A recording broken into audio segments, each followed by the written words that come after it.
If I could work hard every day, with being blessed with the physical tools that I have, what would my career be? And I made a promise to myself from that day that I was going to work hard every single day so that when I do retire, I have no regrets. And that was the most important thing for me, is to leave no stone unturned, get better every single day. And if I lived that way, then over time, I'd have something that was beautiful.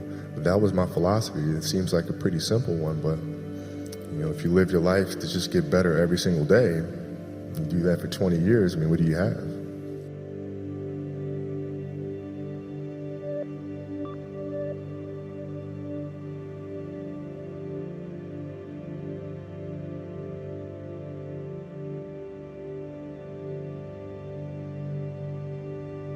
That's the trick, isn't it? It's finding what you love to do.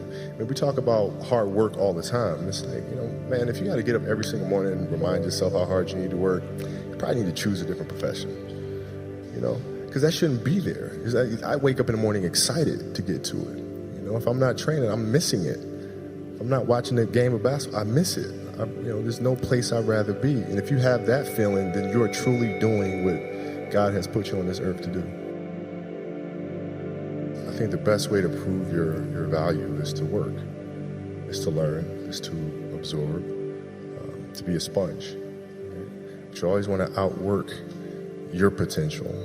As hard as you believe you can work harder than that. And that's what I tried to do when I first came in the league. But basketball is such a direct competition sport that me coming in at 17, I hated when my teammates would say, I get hit with an elbow, right? Shaq would hit me with an elbow in practice. And I always had that extra chip on my shoulder. So every day in practice for me was really trying to annihilate everybody that I was playing against. Because I wanted to prove you don't need to babysit me.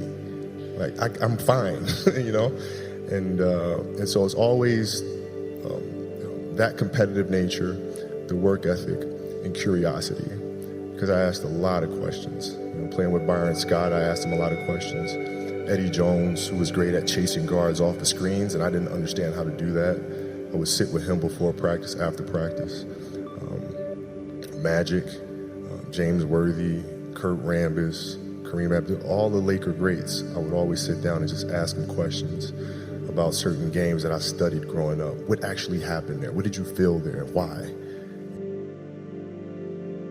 Phil introduced meditation to us when he came to our team in 99, 2000.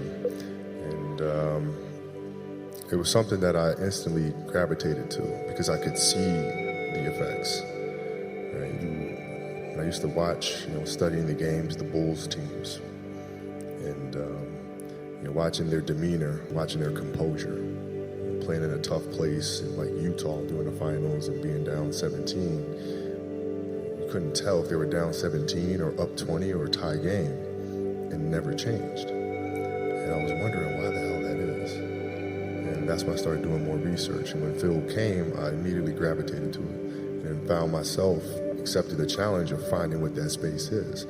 And for the 81-point game, man, to be honest, I wasn't even thinking about the game. My knee was hurting so much.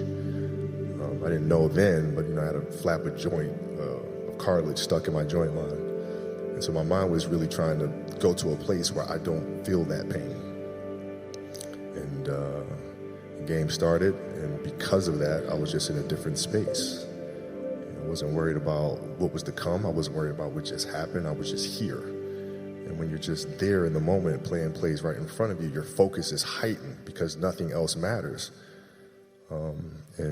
That's the space I've tried to get to. 46 from the field.